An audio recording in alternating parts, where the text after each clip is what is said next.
Ever since FNaF 4, the Fredbear plushie's identity has been a very interesting debate that is still ongoing after nearly 8 years. Some people believe that it is William, some believe it's the puppet, some believe it's Shadow Freddy, some believe it's simply the bite victim's fears or agony, some believe it's Cassidy, and some believe that there are more than one Fredbear plushie entity. But which idea or ideas are the correct ones? In this video, I'll be discussing who the Fredbear plush is and all the evidence to support my ideas. Be sure to give me your thoughts on who the Fredbear plushie is in the comments down below, but I recommend watching the whole video before getting your heart set on an idea. I should also remind you guys that this is part 3 of a 5-part extended theory, so if you guys haven't yet, I'd recommend watching the previous 2 videos on whether or not Dream Theory was ever canon and what was inside the box with information from Lally's game. There will also be 2 more videos which will be related to FNaF 6, but until then, I hope you all enjoy, and let's get started.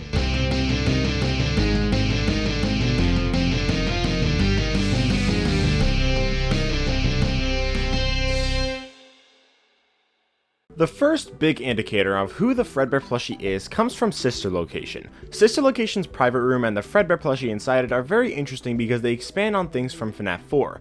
As we all know, typing 1983 into the keypad shows cameras showing the FNaF 4 bedroom. The Fredbear plushie is holding a device that has a bunch of buttons on it. It's a camera controller. The Fredbear plushie was a camera that William used to spy on the bite victim. That's interesting on its own, but it's made more interesting by the fact that on the controller is a speaker. William was able to speak through the Fredbear plushie because there is a camera controller slash walkie-talkie inside. There's also the contents of the Fazbear Fright story, The Real Jake. Jake in The Real Jake seems to be a representation of the bite victim. Both of them die from something to do with their head. The bite victim died with a bite to the head and Jake died from a brain tumor, and both of them died at a very young age. So I don't find it to be a coincidence that both of them have a doll that talks to them. Jake's doll is Simon, who has a walkie-talkie in him, and his father talks to him through it in order to check on him. And in the games, the bite victim's Fredbear plushie talks to him, looking after him, and it has a walkie-talkie in it. This all implies that William Afton is the one talking through the Fredbear plushie during the minigames of FNaF 4. This also adds up with FNaF World, which mostly is about tying up some loose ends from FNaFs 3 and 4, and in that game, Fredbear leads us on a path to meet Animdude, and we find out that Animdude has been pulling the strings the whole time and manipulating us. Obviously, within the story of the game itself, it's Discount Scott Cawthon, but what he seems to represent is William Afton with his master manipulation skills and all that. So isn't it suspicious that he is the one in control of Fredbear? So that settles it. William Afton is the Fredbear plushie. Case closed, right? No. William being the Fredbear plushie for the first few minigames of FNaF 4 is mostly agreed upon, but what is not universally agreed upon is the identity of the final speaker. It seems like nowadays the most believed option is that Afton is the final speaker and that in the post-Night 6 minigame of FNaF 4, he's the one telling the bite victim that he will put him back together. But is he really? I mean, it would be logical, wouldn't it? He's talking to his son, telling him he'll put him back together, which adds up with what Michael claims William told him to do with Elizabeth, and the "I'm still here" line from the Fredbear plushie matches what Springtrap says in a FNaF 3 teaser. However, these lines don't really mean much in the grand scheme of things. Not only does William not really act on the "I will put you back together" thing, but there's other characters that say similar lines to the Fredbear plushie. William is not the only one to say these things. For example, that line of "I'm still here" is said by 3 people in the FNaF series: the Fredbear plushie, Springtrap, and Elizabeth Afton. I'm still here. But it's not like Elizabeth is the final speaker, so that can't really be used for evidence that William is the final speaker either. The idea of putting someone back together appears 4 times in the series, maybe even more that I'm forgetting. But of course there's the Fredbear plushie and there's William with Mike about Elizabeth, but what a lot of people forget about is the 4th closet. When Carlton enters the Remnant world, he interacts with the missing kids, specifically Michael Brooks, who claims that he has to put the pictures all back together. That line of putting things back together is not limited to William. Other people say it, so there's not really much, if any, evidence that William is the final speaker. But who's the 4th person to talk about putting things back together and still being here?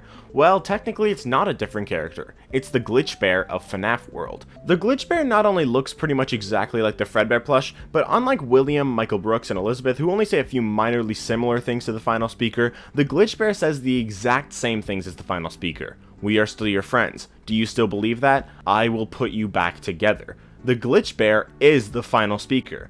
But isn't it interesting that it switches to becoming the final speaker as a contrast to the manipulative Fredbear? That's what makes it more interesting, that despite remaining consistent throughout the game, the Fredbear plushie's text color changes in the final minigame of FNaF 4, implying that the Fredbear plushie and the final speaker are two different characters. The final speaker only appears in the form of the Fredbear plushie because it is a form that the bite victim trusts. They aren't literally possessing or speaking through the plushie, they only appear in that form, and the glitch bear in FNaF World is dedicated to one thing: setting up Happiest Day. Now, may I ask, in FNaF 3, who is it that we know set up Happiest Day? That's right, the puppet. Doesn't that make it interesting that the pieces of Happiest Day in FNaF World are clocks? Why is that interesting? Because the puppet's music box song is called My Grandfather's Clock, and while the puppet probably wasn't possessing it at the time, that could have been being emphasized by the fact that the Fredbear plushie sits on top of the grandfather clock in FNaF 4's minigames. There's also a grandfather clock down the hall in the map of the gameplay, and when Nightmare Yon is the enemy in FNaF 4, he plays My Grandfather's Clock just like the puppet does in FNaF 2. Fredbear in FNaF World starts off as manipulative, but then is taken over by the final speaker, who sets up Happiest Day. Fredbear starts off as a William Afton representation and transforms into the puppet. There's even some Fazbear Fright stories supporting this. In Friendly Face, Edward's best friend and cat die, and then they fuse together and follow Edward around everywhere, watching him. Does that sound familiar? Who do we know whose friend dies and has something follow him around everywhere? The bite victim's friend Charlotte dies, and then the Fredbear plushie follows him around everywhere. Obviously the puppet wasn't the Fredbear plush for those minigames, but it seems like it's trying to establish a connection between the bite victim's dead friend and the Fredbear plush. And if you want to argue that Charlotte isn't the final speaker because she died after the bite victim, I would argue instead that Charlotte didn't die after the bite victim because she's the final speaker, and the bite victim dying before her doesn't really have much evidence anyway. Earlier I also mentioned the real Jake, and how the Simon doll connects William to the Fredbear plush. However, there's one thing I didn't mention. Right before the bite victim dies is when the Fredbear plush appears to him, but as a different entity, while being his father previously and now being a spirit. Jake's father was previously his Simon doll, but now with his father dead, something else fills the void. Right before Jake dies, something new appears in his room. The night before Jake dies, Margie is really upset about the death of Evan, not me, Jake's father, but suddenly, she hears strange whisper sounds coming from Jake's room. This alone is very interesting, since it shows Jake's dad no longer being in the Simon doll prior to Jake's death, which implies that the bite victim's father was no longer the Fredbear plush prior to the bite victim's death. But it also shows a new entity watching over Jake. But who is this entity? Well, where else in Fazbear Frights do we hear about strange whisper sounds? Let's turn our attention to Fazbear Frights Epilogue 7. The Afton amalgamation is loose. Eleanor is rising to power. Larson gets infected and he and Jake try to stop the Afton amalgamation. But in the midst of all that, Larson has with him the evidence bag from the locker of evidence from the FNaF 6 fire. Coming from this evidence bag is the sound of strange whispers. Inside this bag is the same entity that was in Jake's room right before he dies. It's the same entity that represents the final speaker. But what is inside? What is creating the whisper sounds? What appeared in Jake's room? Who is the final speaker? What is inside the bag? The puppet. But there's more. There was a FNaF 4 teaser all the way back in 2015 of a Freddy plushie in a black void. Pretty strange to tease, right? Usually in teasers like this, there's something in the background when you brighten that image, but when you brighten this one, there doesn't seem to be anything. Except that the Fredbear plushie, as a result of this image being brightened, obviously turns yellow, like the Fredbear plushie. But when you look very closely at the brightened image, we can see that the yellow Freddy plushie is being held up by puppet strings. Similarly, in the lead up to the FNaF 4 Halloween DLC, there's an image of the Freddy plushie in another black void, but when you brighten the image, it once again turns yellow, but it also reveals the nightmare iteration of the puppet looming over the yellow Freddy. The Fredbear plushie in the final minigame of FNaF 4 is none other than the puppet, Charlotte. William talks through it and watches through it in the prior minigames, but in the final minigame, Charlotte appears to him in that Fredbear plush form to comfort him and promises to put him back together. Then with the help of probably Shadow Bonnie, as I discussed in my second timeline video, she sets up the pieces of Happiest Day. This is what we see in FNaF World, with all the clock minigames being the setup for the minigames in FNaF 3, setting the pieces in place, and setting it all up for the bite victim to be put at rest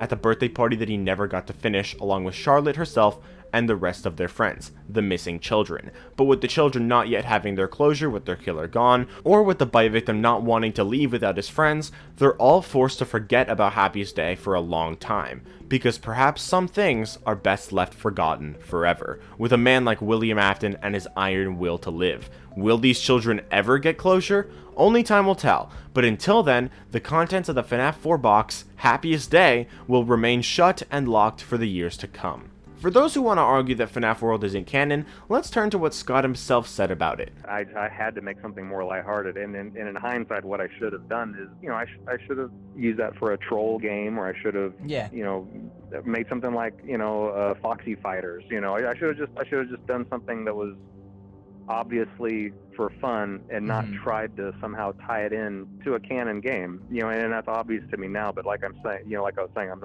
I wasn't thinking completely rationally at the time. Scott literally says that he regrets making FNaF World canon, which in turn means that he did make it canon, and that means that all the lore shown is in fact canon. So that all settles it. William is the Fredbear plushie, but Charlotte is the final speaker. Charlotte being the final speaker also doesn't really make sense if Mike really was the runaway in Midnight Motorist, which has gotten to be a very popular theory after Sire Squawks, then MatPat, then recently Sire Squawks again, suggested the theory. And the reason I don't believe Mike to be the runaway is simply because I think it's extremely likely that Charlotte is the final speaker, which requires her to die before the bite victim, yet she dies right before Midnight Motorist, which, if Mike was the runaway, would take place after the bite victim dies. Therefore, I still heavily doubt that Mike is the runaway because Charlotte is the final speaker. I understand why the theory exists and why people believe it, and you can if you want, I just personally don't. But do you guys agree? If you don't, let me know in the comments who you believe the Fredbear plush and the final speaker are, and why. But in the meantime, I hope you all enjoyed, and if you did, make sure to leave a like and subscribe if you want to, and I'll see you all in the next video, where we return to the idea that the FNaF 6 building is actually Fredbear's family diner. But until then, I'll see you all in the next video. Bye guys!